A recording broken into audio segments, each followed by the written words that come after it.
It's my great pleasure to introduce Her Royal Highness, who's going to say a few words to finish off the session. Royal Highness.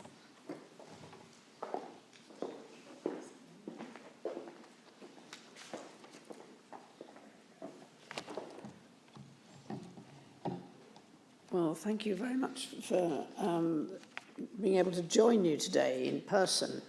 I'm enjoying the whole process. Isn't just the debate more interesting and sort of helpful when it's in face-to-face? Perhaps you don't think so. I'm rather in your way. I've got several more questions that I wanted to ask, but never mind. But certainly as patron of the British Nutrition Foundation, I really am pleased to be here to be with you on this annual day and conference. I know it was last year's virtual event on nutrition was amazingly successful. Nutrition and coronavirus attracted some 3,000 registrations, but this year it's both live and on stream and virtual.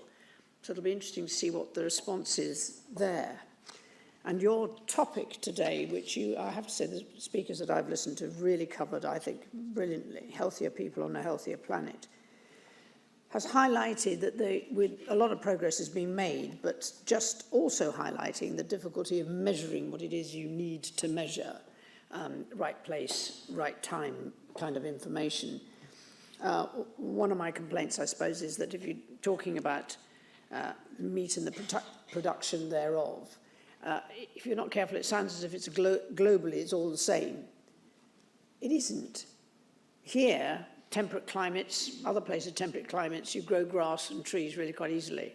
That makes producing meat and dairy products pretty straightforward and sustainable, genuinely sustainable, because that's what was happening before. In other parts of the world, not so much. Different measurement.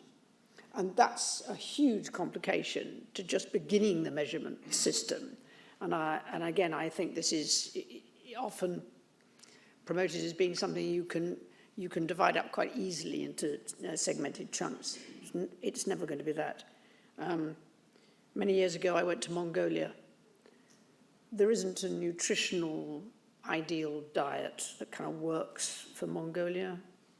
Only grows meat and dairy products. That's all they have to eat. It's not the same everywhere. And the human race has survived on living on what was available most easily in and around it. That's how they survived. And what's more, their systems survived to deal with that. And the Mongolians classically fit that description. None of us would do very well on their diet. So it is an enormously difficult subject, and I'm really grateful that our speakers have tackled it so well today, and I think cleared up quite a lot of the grey areas, although those will remain. But it helps to know that there is a better understanding of how to measure and how to recommend, and trying to define the ability to access healthy and sustainable diets. So thank you for that. Detailed review of evidence that the BNF published earlier in the scientific paper has already created a huge amount of interest. And you will have heard about some of those findings of the review earlier. But they will be important to underpinning our new website and the resources that the BNF will be producing and developing for schools and other audiences. The topic of Eat Well for You and the Planet will be the overarching theme for the British Nutrition Foundation's Healthy Eating Week 2022. I underline this, 13th to the 17th of June, please note. And actually that will be particularly important for us because it's actually the 10th anniversary of the Healthy Eating Weeks. And we have ambitious targets for participation, which has been growing year on year. But it also helps if the networks promote it, and all of those here today can help us do that. We have, all organisations have faced quite astonishing challenges during the pandemic. And the public engagement and output for us was a clear success. The website itself attracted 2.3 million users, and there were over 12 million page views. Some of you were better capable of judging just how successful that is than me, but it sounds pretty good. In our Food, a Fact of Life website for schools, attracted more than 500,000 users, over 3 million page views, and a massive 1.5 million resources were downloaded. And the more highlights of the past year can be found in our annual review, so it doesn't stop there. And that's good news from maintaining the level of interest and sense of where do we go for information. BNF is going to help you find your way through that maze. Now, this afternoon, you'll be having the awards ceremony and the British Nutrition Foundation annual lecture given by Professor Gary Frost from Imperial College London. And of course, he was the winner of the British Nutrition Foundation Prize in 2020. He's had a little while to think about his title for this talk, which I think is only fair.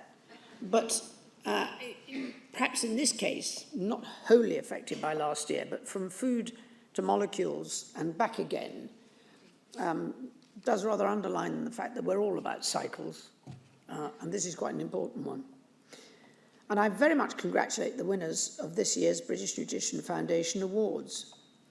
And of course, we've been unable to offer our usual awards for the high-achieving young people this year, but we have established a special category to celebrate the work of teachers. And I think over the years, we've found that is a really important sector for us to encourage and support. But we have awards for early career nutrition scientists and, of course, the annual British Nutrition Foundation Prize.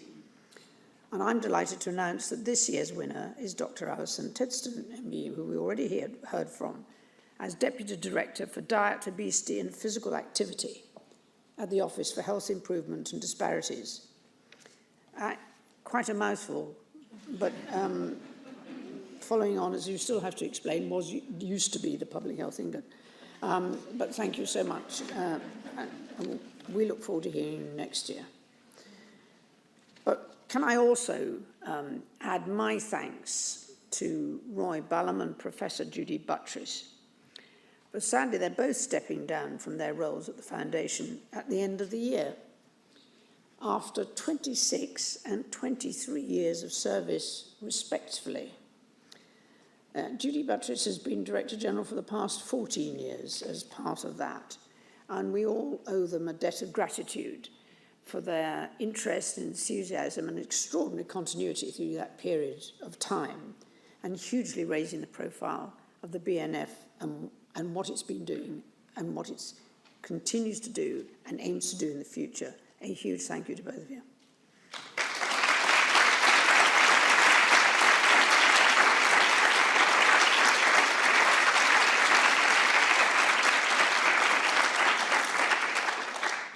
So thank you for joining us this morning, and I'm sure you will enjoy the remainder of the day. And I would like to just congratulate the Foundation on its continued work championing nutrition science and the contributions delivered in those important fields of nutrition science, education, and science communication, of which today I think plays a pretty important part. Thank you for all being part of it.